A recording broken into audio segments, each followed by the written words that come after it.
Twitter. Galante Kim, pala magregalo nasa iyo pa si rin ba Gerald. yung kotse na regalo sa ni Je?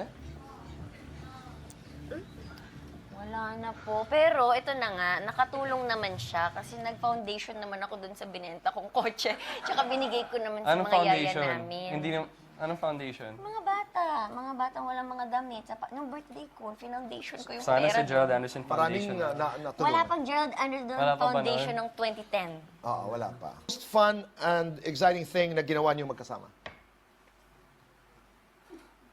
Kim? Kayong dalawa. The most aming exciting dalawa? thing daw that you did together. Most fun and exciting thing na ginawa niyo magkasama.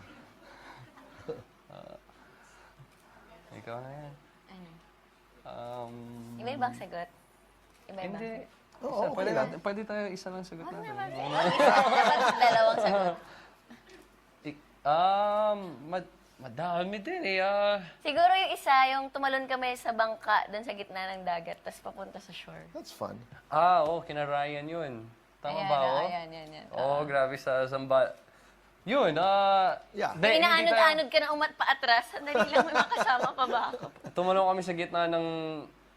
ang lakas talaga ng Dagat. loob niya talaga. Sa Zamba. Tumalong Gitna kami sa po gitna doon. ng laot. Marunong po ako lumangoy, naman. pero ang lakas Okay. po ng hangin. Oo. Tapos, At saka, Pero lumakad wala kami. naman po siya doon sa... Saan ka na? Sige, ako na lang. Ay? Ganun. Grabe naman. But you know how to swim. You swim. Oo po, marunong naman ako. That's good. Lumakay kami papunta sa isang isla. Wow. Galing nun ah. Fred ba kayo pumasok ulit sa PBB House? Would you? Doon po kami galing, syempre hindi po namin makakalimutan yun. Ako naman, peace of mind. Mas tahimik doon, Tito Boy. Mas tahimik doon. Opo. I mean, syempre, you know, iba siya. Iba yung... Siguro dahil bata din kami noon. Ini-enjoy lang namin yung time namin.